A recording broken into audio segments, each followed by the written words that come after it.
2008 жылы Indian атты ірі корпорация гендік модификацияланған динозаврларды дамытты. Сол сәтте ғалымдардың бірі жаңадан жасалған үлгінің камерасына кірді.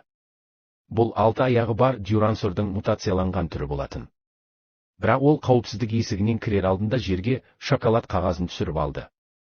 Жерден алмай, камераға кіріп кетті, ал қағаз есік механизміне кіріп кетіп, жүйені бүлдірді және есікті ашық қалдырды.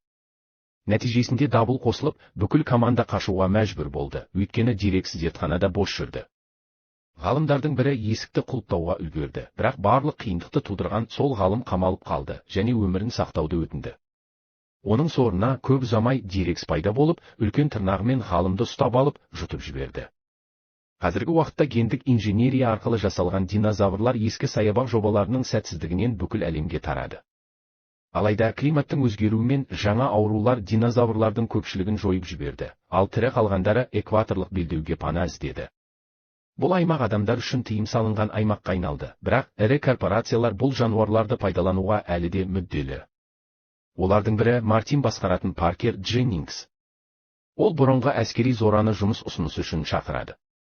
Оның жауынгерлік және өмір сүру тәжірибесіне сүйене отырып, ол оны динозавр патшалығына барып, 3 түрдің үлгілерін жинау үшін жалдағысы келеді. Мақсат бұл жануарлардың материалынан жүрек ауруларына қарсы жаңа дәрі-дәрмектер жасау. Бұл ұсынысты естігенде Зора бастапқыда бас тартады, бірақ Мартин оған үлкен ақша ұсынады. Бұл оның жауынгерлік өмірін тастауға жеткілікті.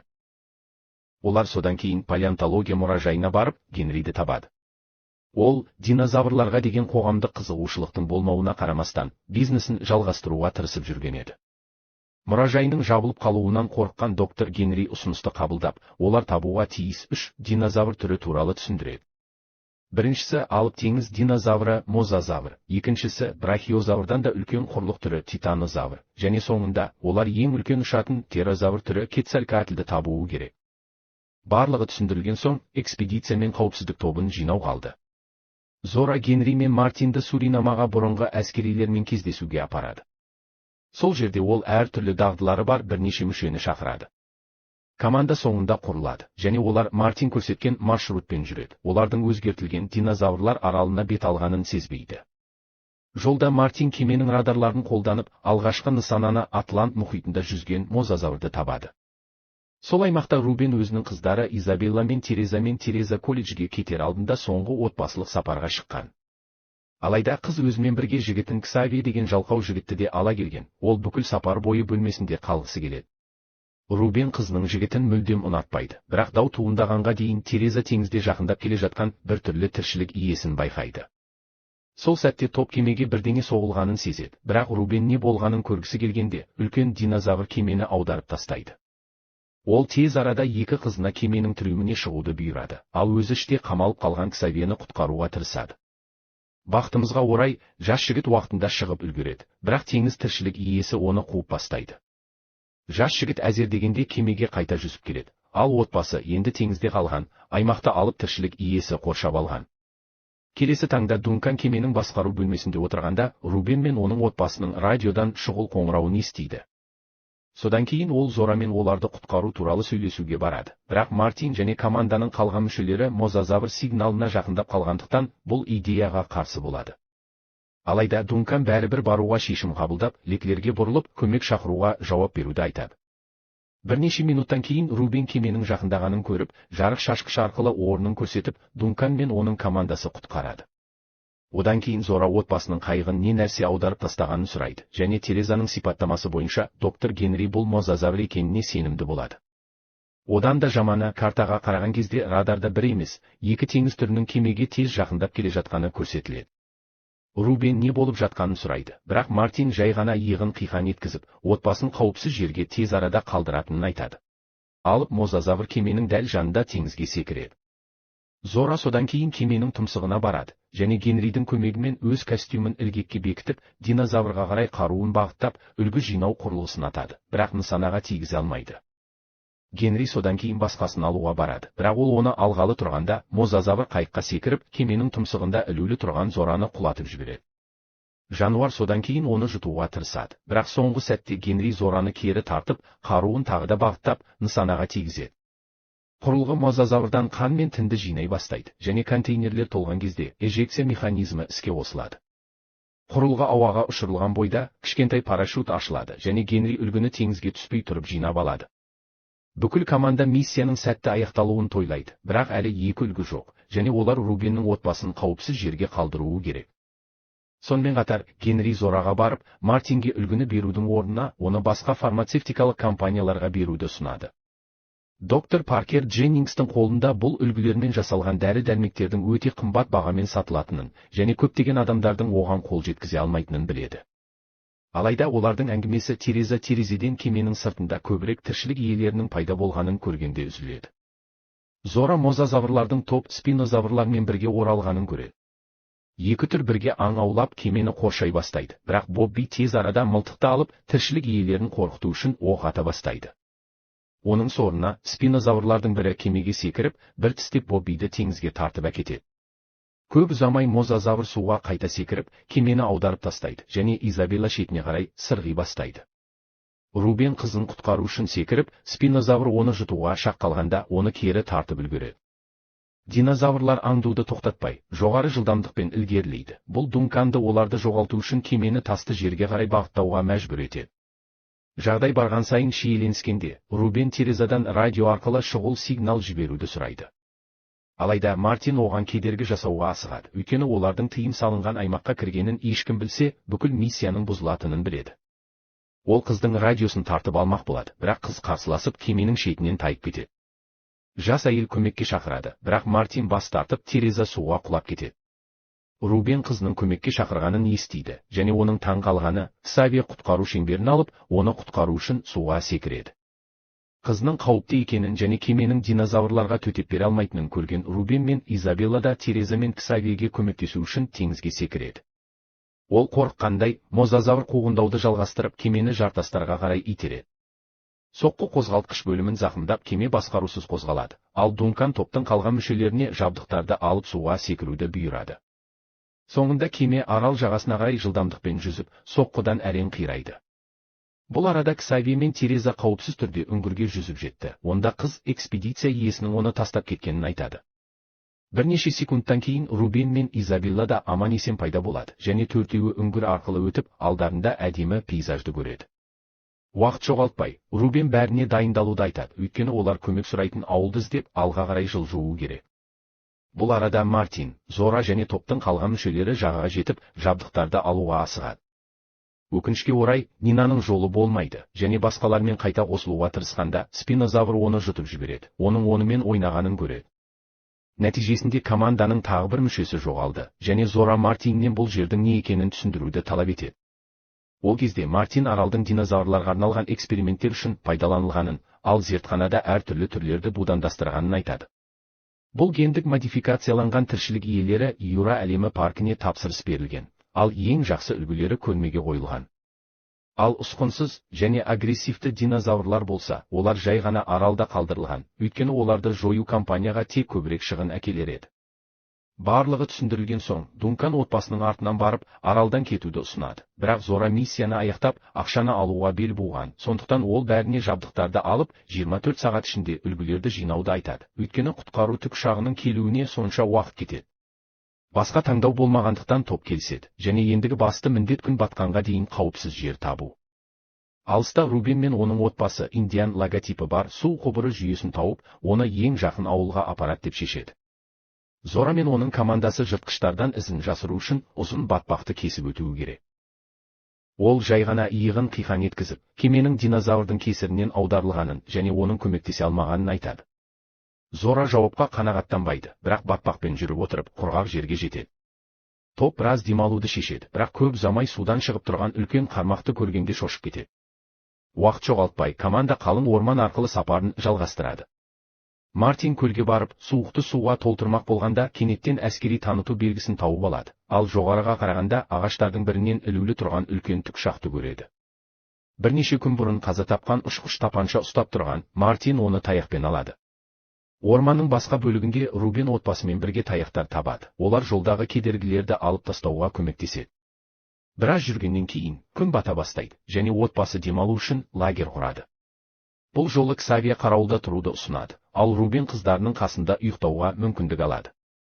Ол оған осы әрекет үшін алғыс айтып, жас жігітті жақсы білмей тұрып, оны әділетсіз бағалағанын мойындайды. Көп ұзамай Изабелла бір түрлі дыбыстан оянып, содан кейін Аквалаптың баласының жақындап келе жатқанын көреді. Бұл түрі өте момын, және қыз оған шоколадынан бір бөлігін беріп, қасында ұйықтауға рұқсат береді. Келесі таңда Зора мен басқалар титанозаврды табуды үміттенген тығыз, жасыл алаңға жетеді. Жер бос сияқты көрінеді, бірақ жауынгер жақындай бастағанда, төбенің арғы бетінде үлкен құйрық пайда болады. Көп ұзамай екі титанозавр жиналады, және Генри олардың алаңдағанын пайдаланып, жақынырақ қарауға тырысады. Зора да солай істейді, және қаруын суырып алып, титанозаврдың мойнына құрлығына атып, екінші үлгіні жинап алады. Тек бір динозавр қалды, бірақ ол етқоректі түр болғандықтан, аралдың тауларында орналасқан. Осы уақытта Рубен отбасын орман арқылы жүргізуді жалғастырады, және Изабеллаға өзі Долорес деп атаған баланы алып жүруге рұқсат береді.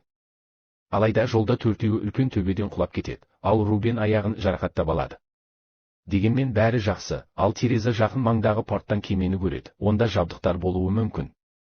Қыз сол жерге баруды шешеді, бірақ портқа жеткенде денесінің бір бөлігі желініп қойған үлкен динозаврды көреді. Ол жақынырақ келгенде тағы бір кішірек динозаврды кездестіреді, бірақ ол көп ұзамай арғы жақта ұйықтап жатқан тираннозавр Рексті көргенде кетіп қалады. Тереза үрейленеді, бірақ оның назарын аудармауға тырысып кемеге асыға кіреді. Ішінде ол апаттық резеңке қайықты табады, бірақ оның салмағына байланысты оны Рекске өте жақын көпірден сүйреп апаруға мәжбүр болады. Рубен мен Ксавье оған оны қалдырып, кері қайтуды ескертуге тырысады, бірақ ол тыңдамайды және құтқару қайығын іске қосады. Резеңке қайық үрленген соң, отбасы назар аудармай өзенді кесіп өтуге тырысады. Рекс көп ұзамай төртеуін көріп, оларға қарай жүре бастайды. Олар мүмкіндігінше тез еске кесуге тырысады, бірақ Дюрансор оларға оңай жетіп алып, қайықты аударып тастайды.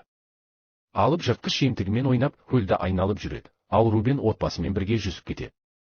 Ақырында үшеуі көлдегі кішкентай жарық арқылы өтеді, бірақ Изабелла аударылған қайықтың астында қалып қояды.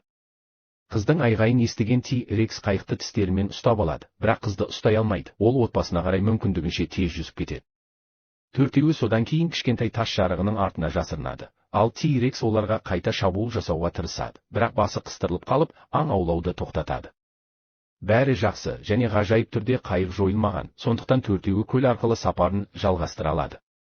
Аралдың биік бөлігінде Зора, Генри және басқалар тауларға шығып, птеродактиль ұясын табады.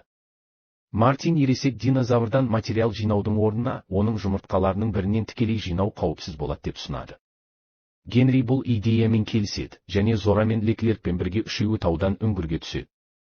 Үңгірдің ішінде топ бірнеше жұмыртқасы бар ұяны табады, және Генри балапандардың өміріне қауіп төндірмей, материалды жинауға асығады. Алайда ол процесті аяқтауға жақын қалғанда алып Кетцалькоатль пайда болып, басып кірушілерге қарсы ілгерілейді. Генри қашуға тырысады, бірақ үлгіні түсіріп алады, ол үңгірдің дәл шетіне түседі.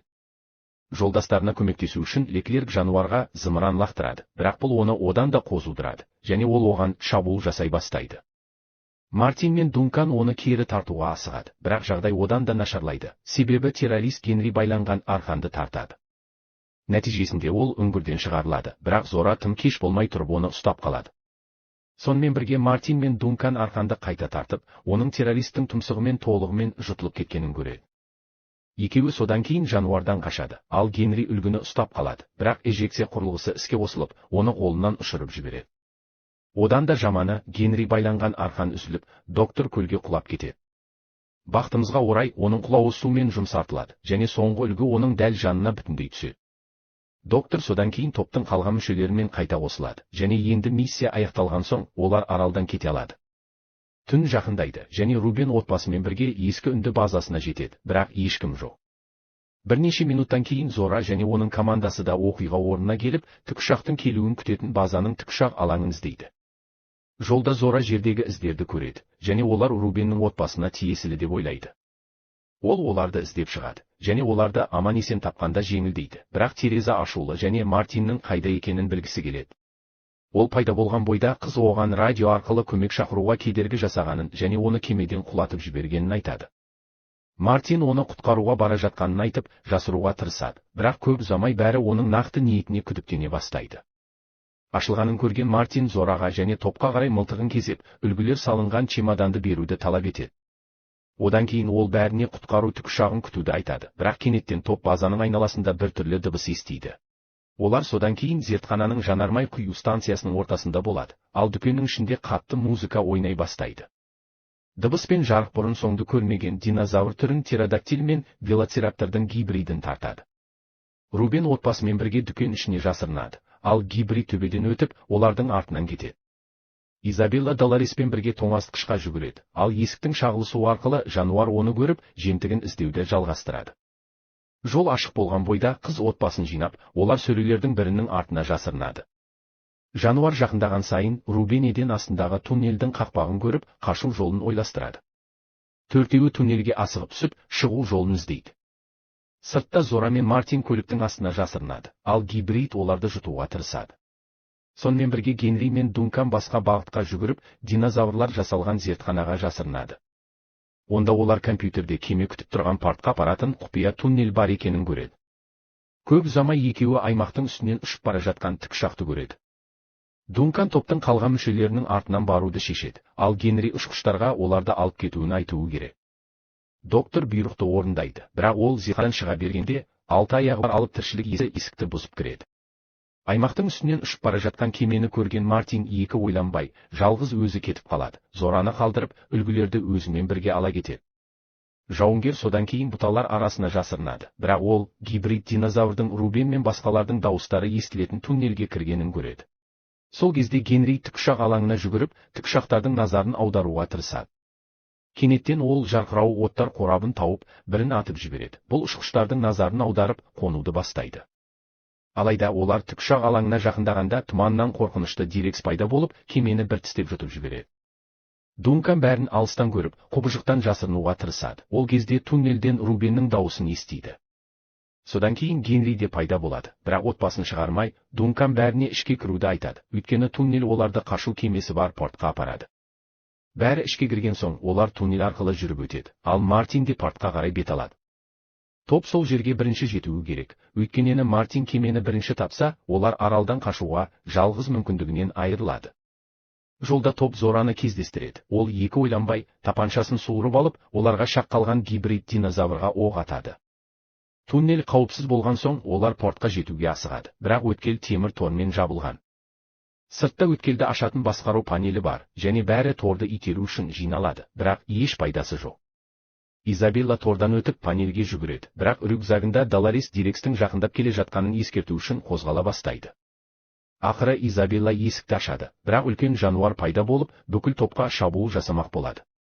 Бәрі жоғалғандай көрінеді, бірақ содан кейін Мартин көлігімен пайда болып, кездейсоқ құбыжықтың назарын аударады, ол көлікті тістерімен жаншып тастайды.